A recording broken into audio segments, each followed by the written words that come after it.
Welcome to the tutorial on Smash the Barrier. First, divided in two teams, the youth team and the institution team. The youth team takes the proposal cards deck, the list of tools cards that are in the deck of the other team, and the comprehension tokens. Then takes all the proposal cards and divide them equally between all the players in the youth team. If there's an odd number, it's okay if somebody gets more cards. The institution team takes all the tool cards, the list of proposals cards that are in the deck of the other team, and the two comprehension token. Like the other team, the institution team takes all the tool cards and then distribute them equally between the players. It's important that the two lists are not visible from one team to the other. The sheet with explanation of icons has to be put in the middle of the table. Then all the players together choose 5 to 10 barrier cards. They can get inspired by the story or the type of barrier. After they choose the cards, they put it in the middle of the table, and this is the aim of the game: solve all these cards. At the end of the game, you will count the points. To start the game, one player just pick the first barrier card and read the explanation. The two icons below the explanation are linked to the icons in slang bureaucracies that they have to perform in this round. Behind the barrier card, there are the two solutions. You must never look behind the card before trying to solve it. Now it's the turn of the youth team. They start a 2 minutes timer and then consult the deck of the proposal cards in their hand. And they will try to choose some cards that are linked to this barrier card of this round.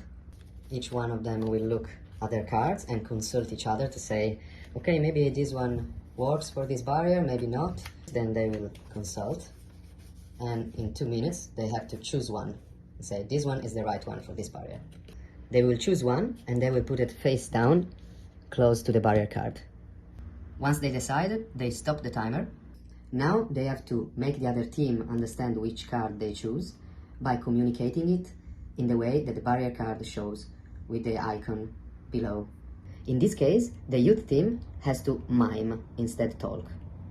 Once that the youth team communicated their card with their slang, the institution team has to consult to each other and look at the list of proposals that they have in front of them. This list represents each card in the other team deck. They have to guess which proposal card the other team communicated in their slang.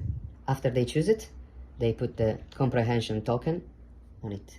Then they will start a 2 minutes timer and they look at their tool cards in their hands, consult to each other, try to find one card that is good for the barrier.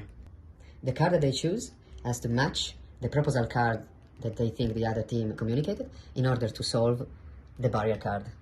Once that they choose it, they will stop the timer and put the tool card face down close to the barrier.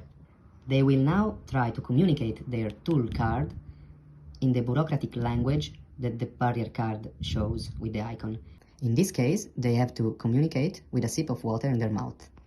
After the institution team perform their bureaucratic language, the youth team take their comprehension token and try to guess which tool card is being used to solve this barrier card. Once that they think they have it, they put the comprehension token on it. At this point, the two cards are revealed, the proposal card and the tool card, and the team check if the proposal card corresponds to the one that they choose with the comprehension token, and if the tool card match with the comprehension token of the tool list. If the two comprehension tokens are placed correctly in order to match with the same two cards that have been chosen, then the two teams win the barrier card. At this point, they turn the card and they look if one solution match with the two chosen cards. If the chosen cards match with one of the two solutions behind the barrier card, then the team wins the card and place it vertically. This means that the two teams at the end of the game gain 1 whole point from this card. If one of both cards doesn't match with any of the solutions, then they will win the card anyway, but they will place it horizontally. This means that the two teams only gain half a point at the end of the game. Now, reset the two deck of cards. And then switch the team. So the team that before were youth, pass the two lists to the other team, that becomes the new youth, and they became the new institution team. For any doubt, just consult the rulebook.